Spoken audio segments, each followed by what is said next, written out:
আকাশ হতে চাঁদ নেমেছে মা আমিনার কোলে, আধার রাতে উঠল যেন চাঁদের চেরাক জ্বলে, চাঁদের চেরাক জ্বলে। আকাশ হতে চাঁদ নেমেছে মা আমিনার কোলে, আধার রাতে উঠল যেন চাঁদের চেরাক জ্বলে, চাঁদের চেরাক জ্বলে। গুলশানে আজ বুলবুলিরা গাইছে শিরিন কালাম, তমাম জাহান নবীর তরে জানাই লাখো সালাম, জানাই লাখো সালাম। আকাশ হতে চাঁদ নেমেছে মা আমিনার কোলে, আধার রাতে উঠল যেন চাঁদের চেরাক জ্বলে, চাঁদের চেরাক জ্বলে, চাঁদের চেরাক জ্বলে, চাঁদের চেরাক জ্বলে। পড়েন আমিন। আল্লাহ রাব্বুল আলামিন বলেন, সুবহানাল্লাযী আসরা বিআবদিহি লাইলাম মিনাল মাসজিদিল হারাম। আল্লাহু আকবার। আল্লাহ রাব্বুল আলামিন বলেন, আমি সেই মহান রব, আমি আমার নবী বিশ্ব নবী জনাবে মুহাম্মদুর রাসূলুল্লাহ সাল্লাল্লাহু আলাইহি ওয়াসাল্লামকে মসজিদুল হারাম থেকে মসজিদুল আকসা পর্যন্ত ভ্রমণ করেছি, নিদর্শনগুলা। এবার এরপরেই আমি আমার রাসূলকে মসজিদুল হারাম থেকে শুরু করে মসজিদুল আকসা পর্যন্ত আমি আর আমার রাসূল সাল্লাল্লাহু আলাইহি ওয়াসাল্লাম আমার বন্ধুকে আমি ভ্রমণ করেছি। সুবহানাল্লাহ। এর বিরাট ইতিহাস আমরা সকলে জানি। এর থেকে যে পয়েন্টগুলা বাছাই বাছাই করে আমি আপনাদের সামনে কথা বলবো, যে বিষয়গুলা অত্যন্ত সমাজের জন্য অতি জরুরি। আল্লাহ রাসূল সাল্লাল্লাহু আলাইহি ওয়াসাল্লাম তার স্ত্রী উম্মে হানির ঘরে যখন শয়িত ছিলেন, ওখান থেকে জিবরাইল আমিন ঘর থেকে রাসূল সাল্লাল্লাহু আলাইহি ওয়াসাল্লামকে উঠায়া পাশে যখন নিয়ে গেলেন, ওখান থেকে সিনা চাক করায় রাসূলুল্লাহ সাল্লাল্লাহু আলাইহি ওয়াসাল্লামকে বুরাকে চড়াইয়া রাসূলুল্লাহ সাল্লাল্লাহু আলাইহি ওয়াসাল্লামকে ভ্রমণ করানোর জন্য গেলেন। কিছু দূরে যখন সামনে গেলেন, যাওয়ার পরে বুরাককে বলা হলো, বুরাক থামো। রাসূলুল্লাহ সাল্লাল্লাহু আলাইহি ওয়াসাল্লামকে বলা হলো, ইয়া রাসূলুল্লাহ আপনি ওযু করে নিন, আপনি ওযু করে এরপরে 2 রাকাত নামাজ পড়ুন। রাসূলুল্লাহ সাল্লাল্লাহু আলাইহি ওয়াসাল্লাম ডাক দিয়ে বলে, ইয়া আখি জিবরাইল, ও আমার ভাই জিবরাইল, বলো না এই জায়গাটা কোথায়? রাসূলুল্লাহর প্রশ্নের উত্তরে জিবরাইল আমিন বলেন, ইয়া রাসূলুল্লাহ এই জায়গাটা হলো সেই জায়গা যখন মক্কার কাফেররা, মক্কার মুশরিকরা আপনাকে মক্কা থেকে বিদায় করে দিয়ে আপনি যখন হিজরত করেছিলেন, হিজরত করার পথে আপনি এক জায়গায় বিশ্রাম নিয়েছিলেন, এই সেই জায়গা। আপনি এই খেজুর গাছের নিচে বিশ্রাম নিয়েছিলেন, এই সেই খেজুর গাছ, আর এই জায়গার নাম হলো মাদিয়ান। সুবহানাল্লাহ বলেন। রাসূলুল্লাহ সাল্লাল্লাহু আলাইহি ওয়াসাল্লাম ওযু করে 2 রাকাত সালাত তিনি আদায় করে নিলেন। এরপরে আবার যখন রাসূলুল্লাহ সাল্লাল্লাহু আলাইহি ওয়াসাল্লাম সামনের দিকে তিনি অগ্রসর হতেছেন, সামনের দিকে যখন অগ্রসর হচ্ছেন, প্রতিমধ্যে রাসূলুল্লাহ সাল্লাল্লাহু আলাইহি ওয়াসাল্লামের সামনেই একজন সুন্দরী তরুণী রাসূলুল্লাহ সাল্লাল্লাহু আলাইহি ওয়াসাল্লামের সামনে পড়লেন। জিবরিল আমিন বলে, ইয়া রাসূলুল্লাহ, আপনি সামনে চলুন। আবার সামনে যাওয়ার পরে দেখলেন একজন পুরুষ। রাসূলুল্লাহকে বলা হলো, আপনি আরো সামনে চলুন। রাসূলুল্লাহ বলে, ও ভাই জিবরিল, আগে প্রশ্নের উত্তর দাও। এই যে সুন্দরী নারী এবং এই যে পুরুষ আমি দেখলাম, এরা কারা? এদের পরিচয় আমি জানতে চাই। রাসূলুল্লাহ সাল্লাল্লাহু আলাইহি ওয়াসাল্লামের প্রশ্নের জবাবে জিবরিল আমিন যখন বললেন, ইয়া রাসূলুল্লাহ, আপনি যে সুন্দরী নারী দেখলেন, কত সুন্দরী নারী, এইটা হলো দুনিয়া। এটা দুনিয়া। তাহলে দুনিয়া সৃজন সুন্দর, এটা অবিশ্বাস করা যাবে না। সুন্দর করে আল্লাহ পাক রব্বুল আলামিন এই দুনিয়া সৃষ্টি করেছেন। রাসূলুল্লাহ সাল্লাল্লাহু আলাইহি ওয়াসাল্লাম এই কথা যখন বললেন, এত সুন্দর দুনিয়া, সুন্দর এই পৃথিবী, আমরা বলি সুন্দর পৃথিবী, সেটা আমাদের সকলকে চলে যেতে হবে কি হবে না? সুন্দর পৃথিবী ছেড়ে চলে যেতে চাই নাই মন, তবু চলে যেতে হয়, ঠিক না? সুন্দর পৃথিবী।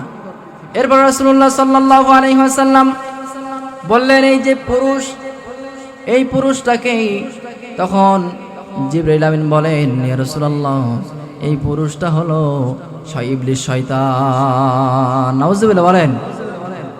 এরপর রাসূলুল্লাহ সাল্লাল্লাহু আলাইহি ওয়াসাল্লাম প্রতিমধ্যে সামনের দিকে তিনি অগ্রসর হলেন। অগ্রসর হওয়ার পরে সম্মানিত ভাইরা আমার একটু লক্ষ্য করুন, সামনে যখন তিনি অগ্রসর হলেন, রাসূলুল্লাহ দেখতে পেলেন একটা সম্প্রদায়, একটা জাতি, একটা গোষ্ঠী। এই গোষ্ঠীর লোকগুলা তারা পাথরের উপরে মাথা দিয়া আবার উপর থেকে বড় বড় পাথর তাদের মাথার উপরে আঘাত করা হয়। ওরা মরে যায়, মৃত্যুবরণ করে, আঘাতের যন্ত্রণা সহ্য করতে পারে না, ছটফট করে। আবার তাদেরকে জীবিত করা হয়। এভাবে করে আবার তাদের মাথাগুলা ওই পাথর দিয়া ফাটানো হয়। রাসূলুল্লাহ সাল্লাল্লাহু আলাইহি ওয়াসাল্লাম বললেন, ইয়া আখি জিবরাইল, ও আমার ভাই বলুন, এই যে সম্প্রদায়ের লোক যাদের মাথাগুলা ফাটানো হয়, এই সম্প্রদায় কারা? এই সম্প্রদায় কারা? জিবরাইল আমিন বলেন, ইয়া রাসূলুল্লাহ, এই সম্প্রদায়ের লোক হলো তারা, আপনার উম্মতের ভিতরে এক শ্রেণীর মানুষ থাকবে, এরা নামাজ আদায় করে না। আল্লাহ যে হুকুম করেছেন 5 ওয়াক্ত সালাত, আল্লাহ রাব্বুল আলামিন 50 ওয়াক্ত সালাত থেকে বাতিল করে 5 ওয়াক্ত সালাত আপনার উম্মতে মুহাম্মাদের জন্য দিয়েছেন। কয় ওয়াক্ত? 5 ওয়াক্ত সালাত উম্মতে মুহাম্মাদের জন্য দিয়েছেন। এই দিনের মাত্র 24 ঘন্টার ভিতরে 5 ওয়াক্ত নামাজ। কিন্তু আপনার সম্প্রদায়ের ভিতরে কিছু মানুষ থাকবে, আপনার উম্মতের ভিতরে, এরা 5 ওয়াক্ত নামাজ কাজা করে আল্লাহর হুকুম অমান্য করার কারণে এদেরকে এই শাস্তি দেওয়া হয়। নাউজুবিল্লাহ। তাহলে বেনামাজির শাস্তি কত কষ্ট, কত ভয়ঙ্কর, দেখছেন? আল্লাহ পাক রব্বুল আলামিন আমাদেরকে সকলকে 5 ওয়াক্ত নামাজের পাবন্দি বানায় দেয়, আমিন। সম্মানিত হাজিরিন, বিষয়গুলো বলি। এরপর রাসূলুল্লাহ আবার সামনের দিকে অগ্রসর হলেন। সামনের দিকে যখন অগ্রসর হলেন, তিনি দেখতে পেলেন একটা সম্প্রদায়, একটা জাতিকে আল্লাহ রাব্বুল আলামিন জাকুম এবং জাহান্নামের যে বড় বড় আগুনের গোলা অথবা পাথর দিয়ে আগুনের গোলা, ওইগুলা এক শ্রেণীর মানুষকে খাওয়ানোর চেষ্টা করে। বলেন তো, আগুনের গোলা অথবা জাকুম আর ওই পাথর খাওয়া কি সম্ভব নাকি? হ্যাঁ, সামান্য গালের ভিতরে ছোট্ট একটা ঝিল পড়লে আমরা ছটপট করতে থাকি। ওই ঝিল যতক্ষণ পর্যন্ত গাল থেকে বের না হয়, ততক্ষণ পর্যন্ত আমাদের শরীরের ভিতরে অস্থিরতা কাজ করে কি করে না? আর ওই সকল ব্যক্তিদেরকে, ওই সকল সম্প্রদায়ের মানুষকে আল্লাহ রাব্বুল আলামিন পাথর তাদের মুখ দিয়া ঢোকাবে। রাসূলুল্লাহ এটা যখন দেখলেন, জিজ্ঞেস করলেন, ও ভাই জিবরাইল, আমি জানতে চাই এই আযাব কাদের দেওয়া হয়?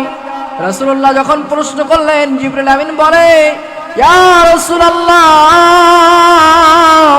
সাল্লাল্লাহু আলাইহি ওয়াসাল্লাম, এই যে সম্প্রদায় আপনার উম্মতের ভিতরে একটা শ্রেণী থাকবে যাদের আল্লাহ রাব্বুল আলামিন অশেষ নিয়ামত দিয়েছেন, সম্পদ দিয়েছেন। কি দিয়েছেন?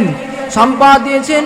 আর এই সম্পদ থেকে তারা ব্যয় করে না, সম্পদ থেকে ব্যয় করে না। এমনকি বাৎসরিক যে জাকাত, এই জাকাত না দেওয়ার কারণে ওই জাকাতগুলা পাথর বানাইয়া, ওই জাকাতগুলাকে, জাকাতের অংশগুলাকে পাথর বানাইয়া, আগুন বানাইয়া, জাকুম বানাইয়া ওই সকল জাকাত যারা দেয় না এই সকল ব্যক্তিদেরকে আল্লাহ রাব্বুল আলামিন খাওয়াবে। নাউজুবিল্লাহ বলেন। সম্মানিত হাজিরিন, সামনে রমজান মাস আসতেছে। আমাদের সমাজের কিছু ধনী ব্যক্তি, আমাদের সমাজের কিছু ব্যক্তি, বড়লোক ব্যক্তি, আল্লাহ রাব্বুল আলামিন যাদেরকে দয়া করে মেহেরবানি করে তাদেরকে সম্পদ দিয়েছেন, কিন্তু রমজান মাস আসলে তারা 250 টাকা দামের লুঙ্গি, 350 টাকা দামের শাড়ি খোঁজে আসে না নাই, 150 টাকা দামের শাড়ি খোঁজে আসে না নাই।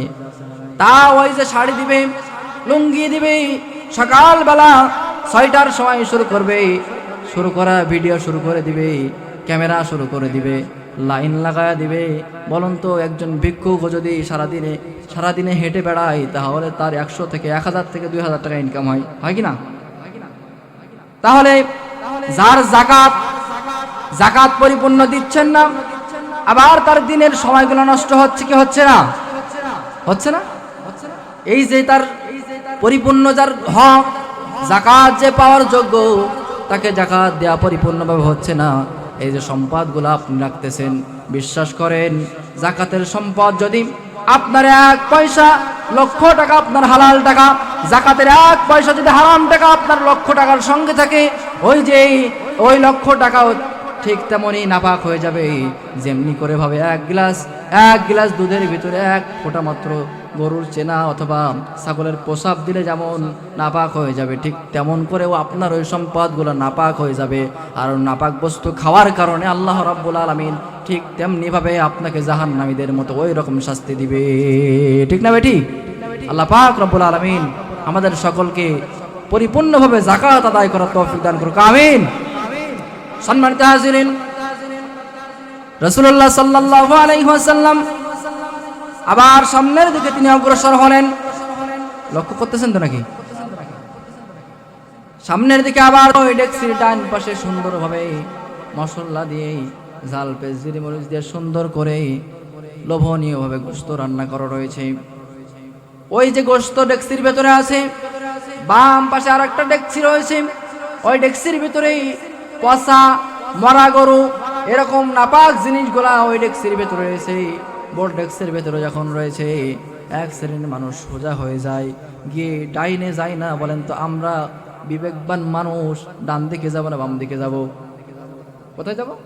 ডান দিকে যাব। কিন্তু এক শ্রেণীর মানুষ, ওরা ডান দিকে না গিয়ে পচা গোশতের দিকে যায়। তারা ইচ্ছাকৃতভাবে পচা গোশতের ভিতরে মুখ পুরে খায়। নাউজুবিল্লাহ বলবেন না? নাউজুবিল্লাহ। ইচ্ছাকৃতভাবে মাথা পুরে দিয়ে ওইগুলা খায়। আবার খাইতে না চাইলেও খাইতে হয়, নিজের মুখের ভিতরে দিয়ে খায়। ভালো গোশত রেখে পচা গোশত খায়, এর মানে কি? কিছু তো আছে না? রাসূলুল্লাহ সাল্লাল্লাহু আলাইহি ওয়াসাল্লাম চিন্তা করতেছেন যে ভালো গোশত রেখে পচা গোশত খায়, এই সম্প্রদায় কারা? এরা কারা? রাসূলুল্লাহ সাল্লাল্লাহু আলাইহি ওয়াসাল্লাম আবার ডাক দিলেন, ইয়া আখি জিবরাইল, ও আমার ভাই জিবরাইল, বলুন এই সম্প্রদায়ের মানুষগুলা কারা? রাসূলুল্লাহ যখন প্রশ্ন করলেন, প্রশ্নের উত্তরে জিবরাইল আমিন বলে, ইয়া রাসূলুল্লাহ, এই সম্প্রদায়ের মানুষ যারা, আপনার উম্মতের ভিতরে একটা শ্রেণীর মানুষ থাকবে, সেই শ্রেণীর মানুষ যাদের হালাল স্ত্রী থাকবে, পবিত্র স্ত্রী থাকবে, কিন্তু স্ত্রী রেখে ওরা পরকিয়া, পর নারীতে, পর পুরুষে আসক্ত হবে। আছে না নাই? পাথরঘাটায় মনে হয় নাই? আছে? সমাজের ভিতরে নিজের হালাল স্বামী থাকতে অন্য মানুষের সঙ্গে ধরা খায়। আছে না নাই? নিজের স্ত্রী থাকার পরেও প্রবাসীর স্ত্রীর সঙ্গে রাতে ধরা খায় না? এই যে পরনারী, এই যে পরকীয়া সমাজের ভিতরে একটা রোগ ব্যাধি আক্রান্ত ছড়ায় গেছে। এটা হলো এই যে পচা গোস্ত খাওয়া, ভালো গোস্ত রেখে পচা গোস্ত খাওয়ার মানে তো বুঝতে পেরেছেন। ঠিক তেমনি ভাবে আল্লাহ রাব্বুল আলামিন এই সকল মানুষদেরকে আল্লাহ রাব্বুল আলামিন জান্নাতের ভিতরে থেকে তো জান্নাত থেকে তো দূরে রাখ, জাহান্নামের ভিতরে কঠিন থেকে কঠিন আযাব দিয়ে বলবে ভালো স্ত্রী পছন্দ হয় নাই, পবিত্র স্ত্রী পছন্দ হয় নাই, স্ত্রী থাকার পরে অবৈধ মেলামেশা, অবৈধভাবে চলাফেরা, এরপরে অন্যের স্বামীর সঙ্গে চলা, অন্যের স্ত্রীর সঙ্গে চলাফেরা, এই সকল ব্যক্তিদেরকে আল্লাহ রাব্বুল আলামিন সেই দিন পশাগ্রস্ত ইচ্ছাকৃতভাবে খাওয়াবে। নাউজুবিল্লাহ বলেন। সম্মানিত হাজিরিন, শিক্ষণীয় বিষয় হলো এটা যে ভবিষ্যতে দুনিয়া কি আমাদের জন্য চিরস্থায়ী না ক্ষণস্থায়ী? বলুন। পৃথিবী তো কারোর চিরস্থায়ী নয়। তাহলে আমাদের আল্লাহ পাক রব্বুল আলামিন কিসের জন্য পাঠাইছেন, কি জন্য পাঠাইছেন, আর আমরা কি করতেছি? আল্লাহ রাব্বুল আলামিন আমাদের কি জন্য পাঠালেন? ওমা খালাকতুল জিন্না ওয়াল ইনসা ইল্লা লিয়াবুদুন, মানব জাতি এবং জিন জাতির জন্য ইবাদত করার জন্য আল্লাহ রাব্বুল আলামিন আমাদেরকে প্রেরণ করলেন, সৃষ্টি করলেন। কিন্তু আমরা ইবাদত করতে পারতেছি না। এই সকল অবৈধ কাজ, খারাপ কাজ, আমরা নামাজ পড়ি না, এরপরে দুনিয়ার সমাজের যত কুকর্ম খারাপ কাজ আমরা করি, আল্লাহ পাক রব্বুল আলামিন এই সকল পরকীয়া, প্রেম ভালোবাসা এসব থেকে আল্লাহ পাক রব্বুল আলামিন আমাদের সকলকে হেফাজত করে পরিপূর্ণ ইসলামের ভিতরে আসার, দাখিল করার তৌফিক দান করে। আমিন। রাসূলুল্লাহ সাল্লাল্লাহু আলাইহি ওয়াসাল্লাম সামনের দিকে যাচ্ছেন, গিয়ে দেখতে পেলেন একটা শ্রেণী মানুষ, তারা বীজ রোপণ করে। কি রোপণ করে? বীজ রোপণ করে। ওই বীজ থেকে, একটা বীজ থেকে 27টা বীজ হয়ে 27টা ফল একটা গাছ থেকে, আল্লাহর রহমতে 27টা ফল একটা গাছ থেকে বের হয়। সুবহানাল্লাহ বলেন। এমনি ভাবে ফল আবার কাটে, গাছ কাটে, আবার হয়। নিয়ামত কার? বলেন। আল্লাহ রাব্বুল আলামিনের। এইজন্য আল্লাহ বলছেন লাইন শাকারতুম লাযিদান্নাকুম ওয়া লাইন কাফারতুম ইন্না আযাবি লাশাদীদ। ও বান্দা, তোমরা আমার নিয়ামতের শুকরিয়া আদায় করো, তাহলে আমি আল্লাহ রাব্বুল আলামিন তোমাদের নিয়ামতকে বৃদ্ধি করে দেব। সুবহানাল্লাহ বলেন। আর তোমরা যদি আমার নিয়ামতের শুকরিয়া আদায় করতে না পারো, তাহলে কঠিন থেকে কঠিন আযাবের সম্মুখীন আমি আল্লাহ রাব্বুল আলামিন তোমাদের করব। এবার শোনেন, লক্ষ্য করুন, শেষ করে দেব। 27 গুণ ফল একটা গাছ থেকে বের হয়। রাসূলুল্লাহ সাল্লাল্লাহু আলাইহি ওয়াসাল্লাম প্রশ্ন করলেন, এরা কারা? এই যে এই ব্যক্তি, এই সম্প্রদায় কারা যারা একটা গাছ লাগাইলে 27টা ফল বের হয়? জিবরাইল আমিন বলেন, আপনার সম্প্রদায়ের ভিতরে এক শ্রেণী মানুষ থাকবে, তারা আল্লাহর রাস্তায় যা ব্যয় করবে, আল্লাহর রাস্তায় যা ব্যয় করবে তা থেকে 27 গুণ জিনিস আল্লাহ রাব্বুল আলামিন তাদেরকে দিবে। সুবহানাল্লাহ বলেন। এই জন্য ব্যয় করতে হবে মনের মতো করে। আল্লাহ রাস্তা দান করলে কি এটা পাওয়া যাবে কি পাওয়া যাবে না? বলেন। আমরা নিজেদের জন্য যা করতেছি সবগুলো শেষ, কিন্তু ইসলামের জন্য, দ্বীনের কাজের জন্য যতটুকুই করব সেটাই আল্লাহ রাব্বুল আলামিন কবুল করে নিয়ে সেটাকে দ্বিগুণ না 27 গুণ করে দিবে। সুবহানাল্লাহ বলেন।